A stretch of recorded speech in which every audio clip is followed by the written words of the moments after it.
out of the water at all times. And please supervise your little ones.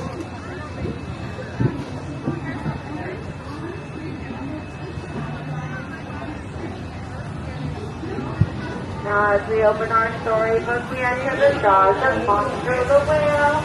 That spoke the same well as swallowed Pinocchio, which sounds scary, but don't worry. We're just being transported to a magical place called Storybook Land.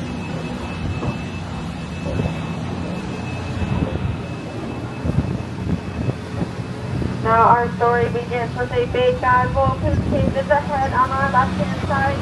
He's always chasing those three little kids who live across the water in their houses made out of jars, sticks, and 100% wolf-proof bricks. But our story takes us around the corner ahead to our left. We'll see the quaint English village where Alice follows the white rabbit down, down, down the rabbit hole to Wonderland, where things get curiouser and curiouser.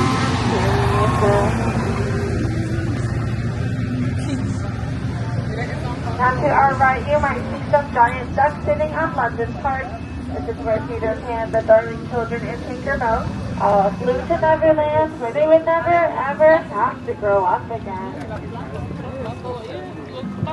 Just ahead is the city of Agrabah, where the street rat Aladdin met Princess Jasmine at the marketplace.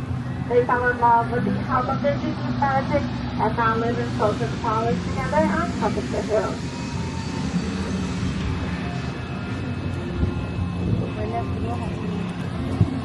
Their love continues to bloom like the flowers of the archways above us. The same archways Jasmine and Aladdin flew over, under and sideways, on their magic carpet ride, to a whole new world.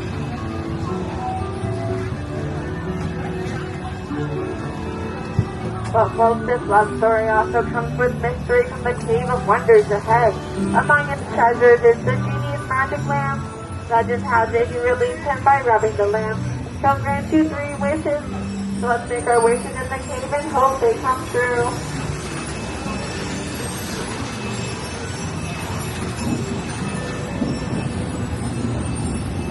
Now our friend Snow White joined us in making a wish to escape the evil queen, which the 7 dwarfs helped her with, at their cottage on our right-hand side where they live. If we listen closely, we can even hear the doors whistling while they work in the mine. But the chalet to our left with the blue roof back there is where Cinderella used to live, or you could say worked, before she fled her evil stepmother's home to attempt a ball in the castle with the help of her fairy godmother's magic. But when she didn't return home before midnight, her coach turned back to a pumpkin, which is still sitting on that bridge right in front of the castle by those baby trees. But while magic has its limits, love is limitless. So her story ends living happily ever after with Prince Charming.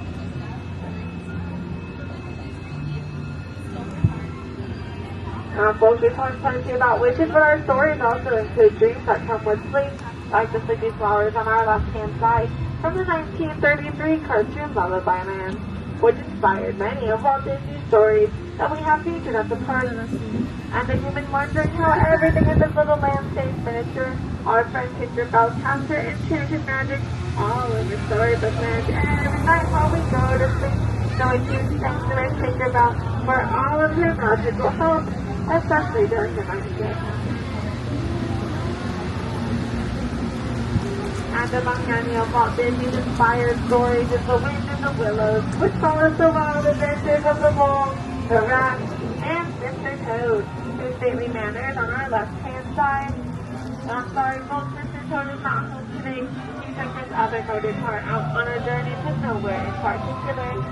We're just ahead of the kingdom of Arendelle, so he's just going after. Where sisters honor and also learn that true love can prevail even the harshest of snowstorms. Now the singing you hear to our right is coming from Geppetto's workshop, where he created Pinocchio and wished upon a star for his puppet to become a real boy. When Pinocchio saved him from Monstro, who we saw earlier this journey, the blue fairy granted that wish. And our final wish comes from the Little Mermaid Ariel, who wanted to become part of your world on land. Here she fell in love with Prince Aaron, whose castles on our right-hand side, where they currently live happily ever after together. This is the peak beneath the waterfall. You might see her old kingdom happening together. Now closer to closer, Storybook goes on my last take love your hands on the ticket from the dog. We already have one captain hook, and we don't want to make another. But we thank you all for joining us here today at Storybook Land.